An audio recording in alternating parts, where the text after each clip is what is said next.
interesting topic about the Europe. EU Commission President Ursula von der Leyen ఏం చెప్పారంటే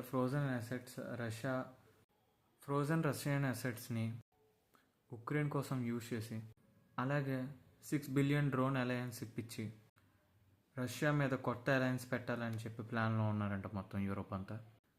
అలానే గాజాకి డైరెక్ట్ ఎయిడ్స్ అనేవి స్టాప్ చేసి like advantages what they are giving the Europe that are giving to Gaza.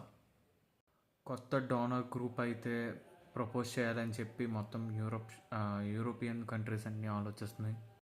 ఇంకా యూరోప్లో jobs ఏవైతే ఉన్నాయో ఆ జాబ్స్ని ప్రొటెక్ట్ చేయడానికి న్యూ టారిఫ్స్ అనేవి కూడా తెస్తానికి చూస్తున్నారంట యూరోప్. దీన్ని బట్టి మనకి ఏమర్థమవుతుందంటే యూరోప్ మనకి ఏం చెప్పాలనుకుంటుందంటే be strong and independent.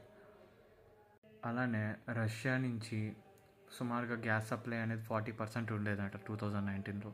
So ఇప్పుడు యూరోప్ ఏం చేసిందంటే రష్యాని 10%కి తీసుకొచ్చింది 2025 అనాలిసిస్ ప్రకారం. ఎనర్జీ డిస్ట్రిబ్యూషన్ కూడా అలానే అన్ఈవెన్గా ఉన్నాయి. ఇంగ్లాండ్, స్వీడన్, ఫ్రాన్స్ ఇలాంటి కంట్రీస్ అన్నీ చాలా బలంగా ఉన్నాయంట. కానీ ఒకప్పుడు హంగరీ, ఇటలీ ఇలాంటి కంట్రీస్ మీద డిపెండ్ అయ్యామంట వీటి కోసం. So high energy prices and ageing grids వల్ల యూరోప్కి చాలా పెద్ద ప్రమాదమే ఉందని చెప్పి యూరోప్ వాళ్ళు అనుకుంటున్నారంట. సో ఈ గ్యాప్ని ఏం చేద్దాం అనుకుంటున్నారంటే ఎంత తొందరగా ఉంటే అంత తొందరగా పూర్తి చేద్దామని చెప్పి యూరోప్ అయితే డిసిషన్స్ తీసుకుంది. దీన్ని బట్టి మీరేమనుకుంటున్నారు అనేది కామెంట్ సెక్షన్లో చెప్పండి. Please thanks for watching my video and please like, share and subscribe and follow for this more content. Thank you for the rapid session guys.